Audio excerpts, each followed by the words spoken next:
यो, क्या हाल है सब लोग। मैं आपको थियोस्ती, एक ट्रिप और एक डर के बारे में एक कहानी बताता हूँ जो आज भी मेरी रीढ़ की हड्डी में सिहरन पैथिया कर थीता है। हम 4 थियोस्तों ने, मैं, साहिल, विजय और प्रिया, शहर से भागकर शिमला जाने का फैसला किया। हम बहुत एक्साइटेड थे। पहाड़ों की हवा और एडवेंचर के सपने थीक रहे थे। बैग पैक कर लिए, हौसले बुलंद थे। हम गाने गाते और हंसते हुए निकल पड़े। प्रिया रोज से ज्यादा शांत थी, लेकिन हमने इस बात पर ज्यादा ध्यान नहीं दिया। बस ऊपर चढ़ती गई, नजारा जाती हुई होता गया और हमें लगा कि हमें कोई रोक नहीं सकता।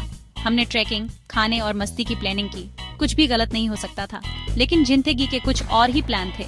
पीछे मुड़कर देखता हूँ तो कुछ इशारे थे। प्रिया की खामोशी, हवा में एक अजीब सा तनाव। हमने उन्हें इग्नोर कर दिया। एक्साइटमेंट में खो गए थे।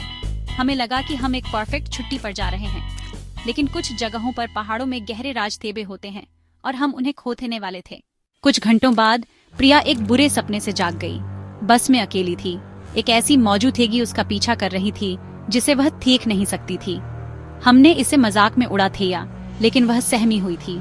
एक सड़क के किनारे पर रुके तो उसकी पानी की बोतल गायब हो गई। कोई वजह नहीं थी। कंडक्टर ने कसम खाई कि बस में कोई नहीं आया। ऐसा लग रहा था जैसे सपना हकीकत में बीठेल रहा है। हमने माहौल को हल्का करने की कोशिश की, लेकिन प्रिया खिड़की से बाहर देखते हुए परेशान थी। जैसे ही शाम हुई, बस एक सुनसान अंधेरी सड़क पर खराब हो गई। हवा ठंडी हो गई, जंगल पास आ गया।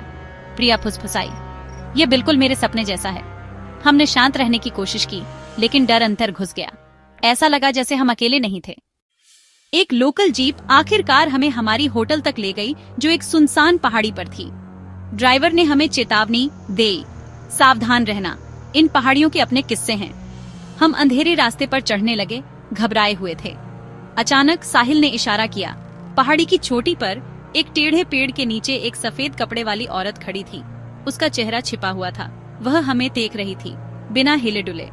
विजय ने आवाज दी, लेकिन वह गायब हो गई। हमने जो देखा उसे समझने की कोशिश करते हुए हम जल्दी से आगे बढ़े। होटल के पास प्रिया जम गई 3 काले कपड़े पहने आदमी एक अंधेरी गली में खड़े थे। उनके चेहरे ढंके हुए थे। वे उतनी ही तेजी से गायब हो गए जितनी तेजी से दिखाई दिए थे। हम होटल की तरफ भागे, खुद को अंतर बंद कर लिया, सहमे हुए थे। सफेद कपड़े वाली औरत, काले कपड़े वाले आदमी, वे कौन थे? हमारी ट्रिप एक भयानक रहस्य में बीठेल गई थी, और रात तो अभी शुरू ही हुई थी। हमारे कमरे के अंदर डर छाया हुआ था। हर आवाज, हवा, फर्श की चरमराहट भयानक लग रही थी। फिर खिड़की पर खटखटाहट, टैप टैप टैप। विजय ने चेक किया, कुछ नहीं था। खटखटाहट तेज होती गई। हम डर के मारे एक साथ चिपक गए। दीवारों से फुसफुसाहटें आ रही थीं। एक गहरी आवाज में मंत्रोच्चार बढ़ रहा था और घट रहा था।